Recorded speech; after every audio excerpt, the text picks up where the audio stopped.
ጤና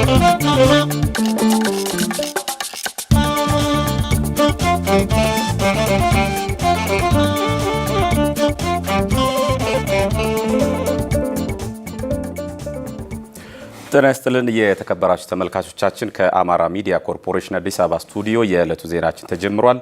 ቴዎድሮስ ኃይለ ኢየሱስ ከስቱዲዮና ከስርጭት ባለሙያዎች ጋር በጋራ በመሆን የዕለቱን ዜና እመራለሁ። አብራችሁን ቆዩ። በቀዳሚነት ወደምንመለከተው ጉዳይ አለፍኩ። ግብር ከፋዮች በፍትሐዊነት ግብርን አምነውበት ሊከፍሉ የሚችሉበትን መንገድ መከተል እንደሚገባ በሕዝብ ተወካዮች ምክር ቤት የፕላን በጀትና ፋይናንስ ጉዳዮች ቋሚ ኮሚቴ አሳሰበ። ደረሰኝ ያልቆረጠ ነጋዴን 100 ሺህ ብር እንዲቀጣ የሚያደርገው የታክስ አስተዳደር አዋጅ በመሻሻል ላይ መሆኑም ተገልጿል። የታክስ አስተዳደር አዋጅን ለማሻሻል በተዘጋጀው ረቂቅ ላይ ቋሚ ኮሚቴው የአስረጅ መድረክ አካሂዷል። አንዱ አለመናን የሕዝብ ተወካዮች ምክር ቤት የፕላንና በጀት ጉዳዮች ቋሚ ኮሚቴ አዲስ እየተሻሻለ በሚገኘው የታክስ አስተዳደር ረቂቅ አዋጅ ላይ የአስረጅ መድረክ አካሂዷል። በመድረኩ ላይ ማብራሪያ የሰጡት የገንዘብ ሚኒስትር ዴኤታ ፈቃዱ ወረታ ረቂቁ አሁን በፍጥነት እያደገ የመጣውን የቢዝነስ አካባቢያዊ ሁኔታና ከቴክኖሎጂ ጋር የሚጣጣሙ በየጊዜው ከግብር ከፋዩ የቀረቡ የሚገኙ ቅሬታዎችን ለመፍታት ዓላማ ያለው መሆኑን አስረድተዋል። አዋጁ ሲወጣ ያው ጊዜ ያስቆጥሯል። እሱ ብቻ አይደለም፣ ብዙ የኢኮኖሚ ለውጦች አሉ።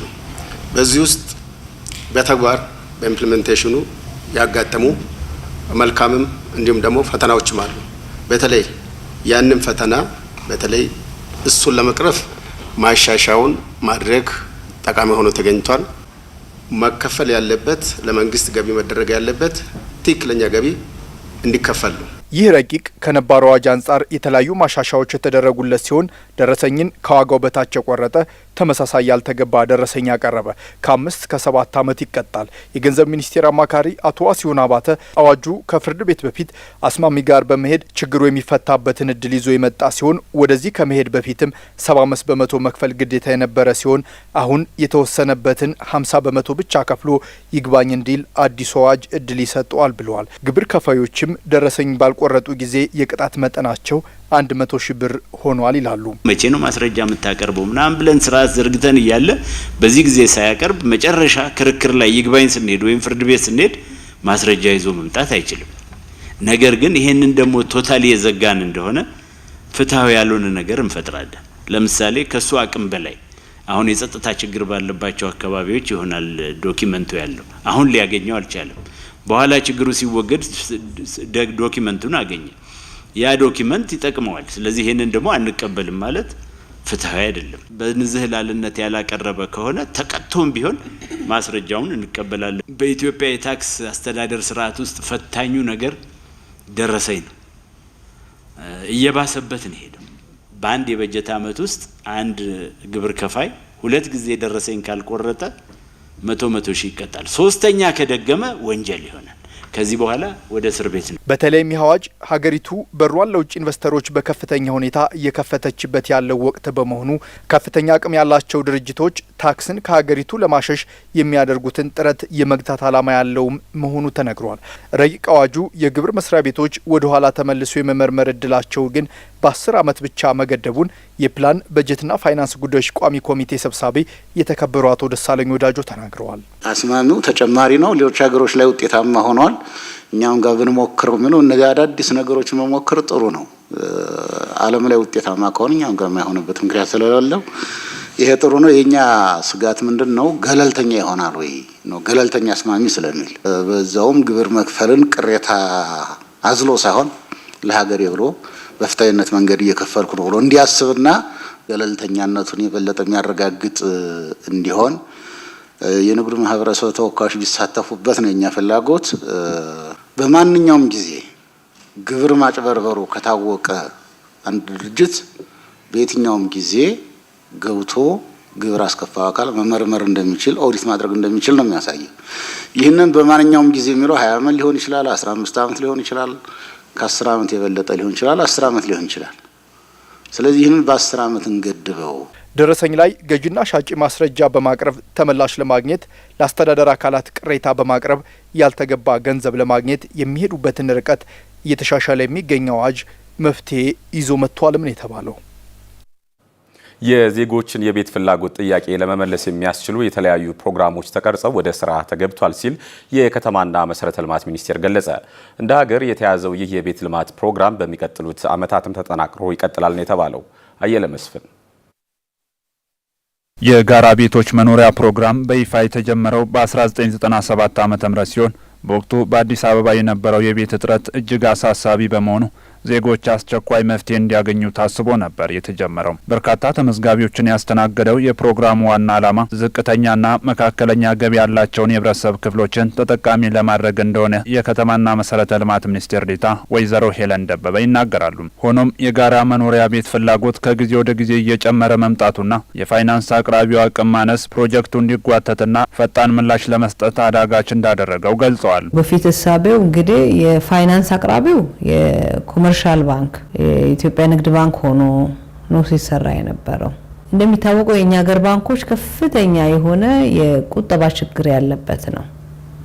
ቤት ደግሞ በጣም ብዙ የሆነ ካፒታል የሚፈልግ ነው። ስለዚህ ከአንድ የፋይናንስ ሶርስ ለበጣም ብዙ ሚሊየን ቤት ፈላጊ ቤት ልናቀርብ የምንችልበት አሰራርም ሊኖር የሚችልባቸው ሁኔታዎች ስለሌሉ ይሄን ነገር መገምገምና እንዴት የዜጎች ጥያቄ ይፈታ የሚለውን ማየት አለብን የሚል በተለይ በዚህ ዓመት ላይ የአዲሱን የሃውሲንግ ፖሊሲ ታህሳስ 28 በሚኒስትሮች ምክር ቤት ጸድቋል። ያ ሲጸድቅ በመጀመሪያ የነዚህ ዜጎች በሂደት ላይ ያሉ ዜጎች እጣ ፈንታ ምንድነው የሚሆነው፣ እንዴት ነው የሚፈታው ምላሻቸው የሚለውን በትክክል በሀገራችን ትልልቅ ውሳኔ ሰጪ አካላት ባሉበት ክብርት ከንቲባና የከንቲባ ኮሚቴ ባለበት ተነጋግረን መውጫ መንገዱንም ጭምር አስቀምጠናል ማለት ነው። የቤት አቅርቦትና ፍላጎት አለመጣጣም ፈታኝ ሆኖ መቆየቱን ያነሱት ሚኒስቴር ዴኤታዋ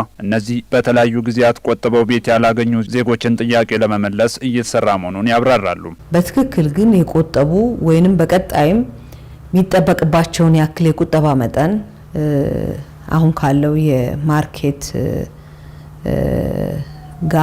ጋር አብሮ ሊሞሉ የሚችሉ ዜጎችን እንደ ፍቃዳቸው እንደ ፍላጎታቸው ሊያስተናግድ የሚችል አንዱ ፐብሊክ ፕራይቬት ፓርትነርሺፕ ከሚለማው ከመንግስት ድርሻ ላይ አንድ የሚያገኙበት ሁኔታ ይመቻቻል ነው።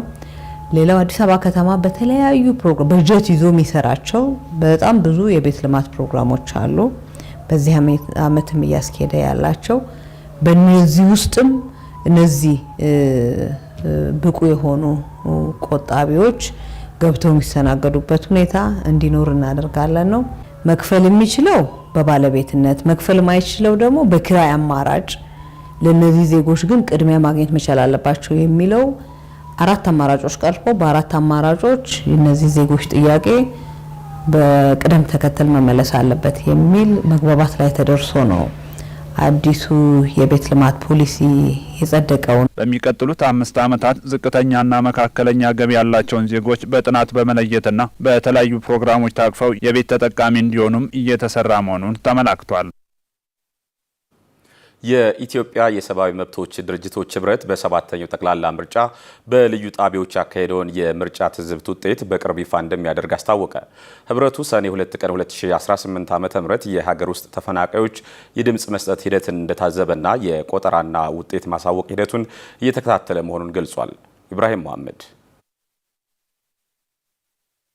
የኢትዮጵያ ብሔራዊ ምርጫ ቦርድ በሀገር ውስጥ ተፈናቃዮችና ወታደራዊ ካምፖች ለ7ኛው ጠቅላላ ምርጫ በተቋቋሙ ልዩ የምርጫ ጣቢያዎች የድምጽ መስጠት ሂደትን እንዲታዘቡ እውቅና ከሰጣቸው ድርጅቶች መካከል የኢትዮጵያ የሰብአዊ መብቶች ድርጅቶች ህብረት አንዱ ነው። ተቋማቸው በ6ኛው ጠቅላላ ምርጫ በጌዲዮና ጉጂ ዞኖች የሀገር ውስጥ ተፈናቃዮች ምርጫን መታዘባቸውን ገልጸው በ7ኛው ጠቅላላ ምርጫም የሀገር ውስጥ ተፈናቃዮች የምርጫ ሂደትን እንደታዘቡ ገልጸዋል። ቤንሻንጉል ጉሙዝ ላይ ወደ 12 አካባቢ የሚሆኑ ጣቢያዎችን ከቨር እያደረጉ የኛ ታዛቢዎች የምርጫ ሂደቱን እየታዘቡ ነው የሚገኙት። በድምጽ አሰጣጡ እንደዚሁ ደግሞ በቆጠራውና ውጤት በማሳወቁ ሂደት ላይ ጭምር ይታዘባሉ።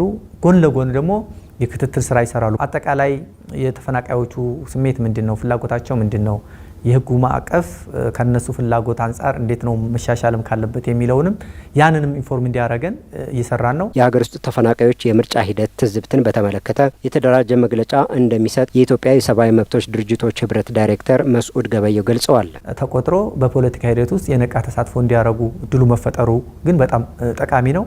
አጠቃላይ ደግሞ የምርጫውን ሂደት ከታዘብን በኋላ በውጤቱ ላይ ይፋዊ የሆነ የሚዲያ አውትሪች የምናደርግ ይሆናል ማለት ነው። የኢትዮጵያ ብሔራዊ ምርጫ ቦርድ በሀገር ውስጥ ተፈናቃዮችና ወታደራዊ ካምፖች ለ7ኛው ጠቅላላ ምርጫ በተቋቋሙ ልዩ የምርጫ ጣቢያዎች የድምጽ መስጠት ሂደትን ሰኔ 2 ቀን 2018 ማካሄዱ ይታወሳል። ቀጥለናል ተመልካቾች፣ አሁንም አብራችሁን ቆዩ። የመድኃኒት አቅርቦት ችግርን ለመፍታት የማህበረሰብ አቀፍ መድኃኒት ቤቶችን አቅም ማጠናከር ላይ የተሰራ መሆኑን የደብረ ብርሃን ከተማ አስተዳደር ጤና መምሪያ ገለጸ። በጤና ጣቢያዎች የመድኃኒት መገኘት ምጣኔን በመጨመር የታካሚዎችን እንግልት መቀነስ መቻሉም ተጠቁሟል። ብርቱካን ማሞ ታካሚዎች ያለምንም እንግልት ታክመው እንዲሄዱ ከሚያስችሏቸው መንገዶች አንዱ በቂ ሕክምና ከመድኃኒት ጋር ማግኘት መቻላቸው ነው። በጤና ጣቢያዎች 25 ሊገኙ የሚጠበቅባቸው መድኃኒቶች አሉ።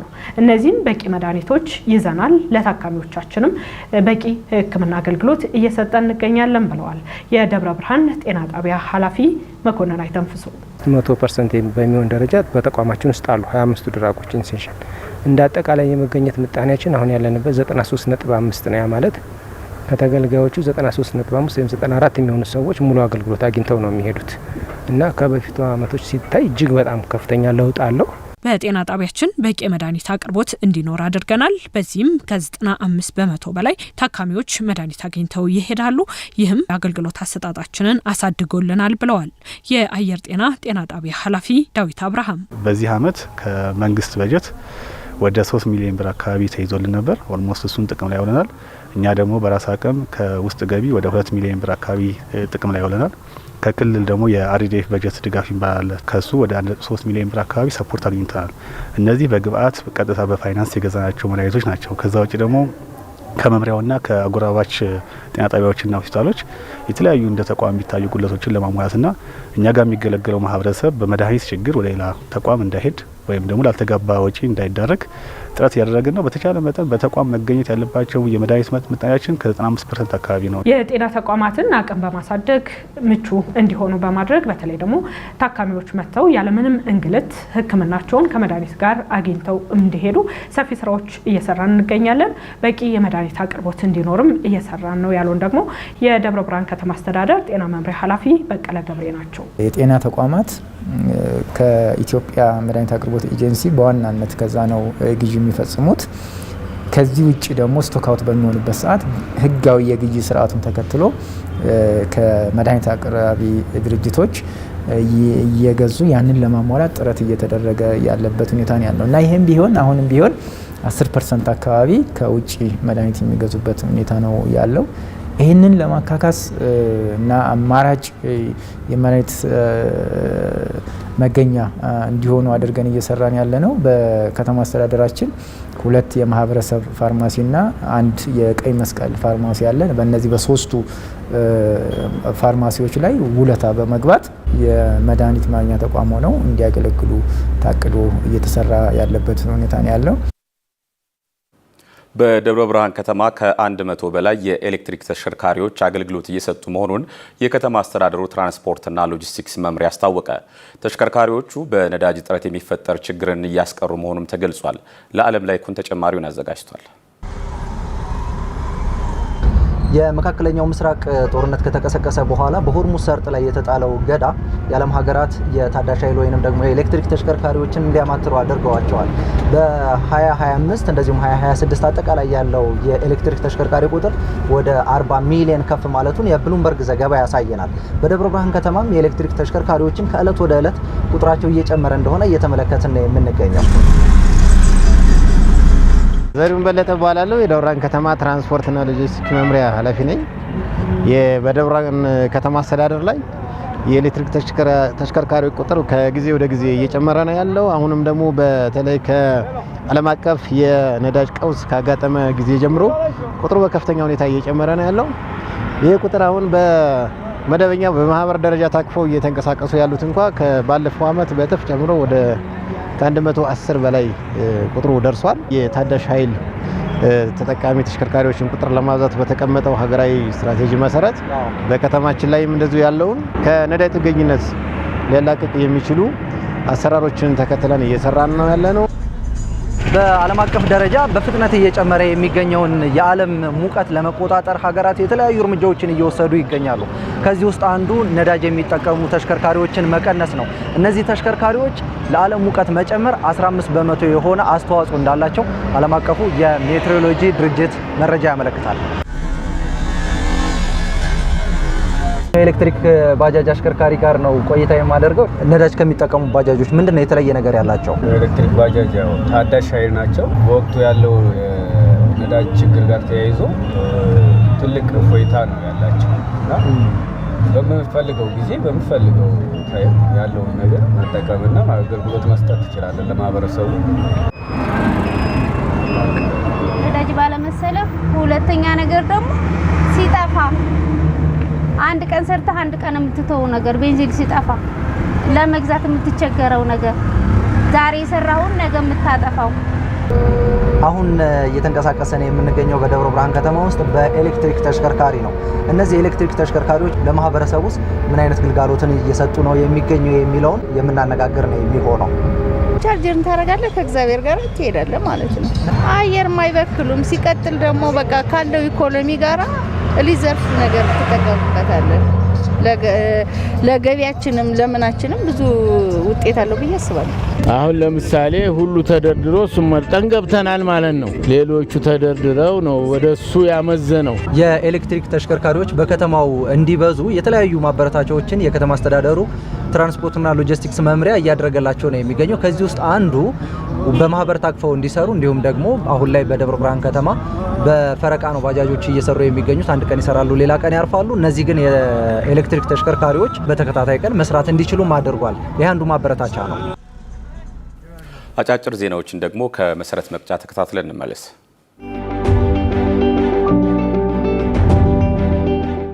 በሕዝብ ተወካዮች ምክር ቤት የሕግና ፍትህ ጉዳዮች ቋሚ ኮሚቴ የፌዴራል ሸሪያ ፍርድ ቤቶች ማሻሻያ ረቂቅ አዋጅ ላይ ይፋዊ የህዝብ ውይይት አካሂዷል። ይህ የማሻሻያ ረቂቅ አዋጅ በፌዴራል ሸሪያ ፍርድ ቤቶች ውስጥ በስፋት የሚስተዋሉ የመልካም አስተዳደርና የአገልግሎት አሰጣጥ ችግሮችን በዘላቂነት ለመፍታት ታስቦ የተዘጋጀ መሆኑ ተገልጿል። የአጥኚ ቡድኑና የህጉ አርቃቂ ኮሚቴ ሰብሳቢ የፌዴራል ጠቅላይ ፍርድ ቤት ዳኛ መሐመድ አህመድ አዋጁን ለማሻሻል ሰፊ ጥናት መደረጉን ጠቁመው በጥናት ሂደቱም የበርካታ ሀገራትን ተሞክሮ በመነሻነት መመልከታቸውን በዝርዝር አብራርተዋል። ይህ አዲስ የተዘጋጀው ረቂቅ አዋጅ የፌዴራል ሸሪያ ፍርድ ቤት ሰበር ሰሚ ችሎት ለማቋቋም የፍርድ ቤቶችን የስራ ተደራሽነት ይበልጥ ለማስፋትና ራሱን የቻለ የዳኞች አስተዳደር ጉባኤ እንዲኖር ለማድረግ እንደሚያስችል ተመላክቷል። አሁን ለውይይት የቀረበው ይህ የማሻሻያ ረቂቅ አዋጅ ከ25 ዓመታት በላይ ረጅም ጊዜ ሳይሻሻል የቆየውን ነባሩን የፌዴራል ሸሪያ ፍርድ ቤቶች ማቋቋሚያ አዋጅ ሙሉ በሙሉ የሚተካ ይሆናል መባሉን የኢትዮጵያ ብሮድካስቲንግ ኮርፖሬሽን ዘገባ ያመለክታል። የአዲስ መሶብ የአንድ ማዕከል ዲጂታል የመንግስት አገልግሎት ስራ ከጀመረበት አጭር ጊዜ ጀምሮ ከ230 ሺህ በላይ ህዝብ ማስተናገዱን የከንቲባ ጽህፈት ቤት አስታወቀ። ማዕከላቱ 99 በመቶ የተገልጋዮች እርካታን ማስመዝገባቸውን አስታውቋል። የአዲስ አበባ ከተማን አገልግሎት አሰጣጥ ለማዘመንና ለአንድ ማዕከል ዲጂታል የመንግስት አገልግሎት ምቹ ሁኔታን ለመፍጠር የተወጠነው ይህ አዲስ መሶብ ፕሮጀክት ታላቅ ስኬት እያስመዘገበ እንደሚገኝም ተመላክቷል። እስከ ሰኔ 30 ቀን 2018 ዓ.ም ድረስ 11 ማዕከላትን ለመክፈት ታቅዶ እየተሰራ ሲሆን እስከ ግንቦት 30 ቀን 2018 ዓ.ም ድረስ 9 ማለትም አራዳ፣ ቦሌ፣ ልደታ፣ ቂርቆስ፣ አዲስ ከተማ፣ ጉለሌ፣ ንፋስ ስልክ ላፍቶ፣ ኮልፌ ቀራኒዮና ሌሎችን ያስተናግዱ ሲሆን በተደረገው ዳሰሳም የተገልጋዮች እርካታ 99 በመቶ መድረስ መቻሉን መግለጻቸውን የኢትዮጵያ ዜና አገልግሎት ዘግቧል። ከአማራ ሚዲያ ኮርፖሬሽን አዲስ አበባ ስቱዲዮ ለዕለቱ የተዘጋጁ ዘገባዎች የተከታተላችኋቸውን ይመስሉ ነበር። ቴዎድሮስ ኃይለኢየሱስ ከስቱዲዮና ከስርጭት ባለሙያዎች ጋር በጋራ በመሆን የዕለቱን ዜና ወደ እናንተ አደረስኩ። ስለነበረን ቆይታ ከልብ እናመሰግናለን። ጤና ይስጥልን።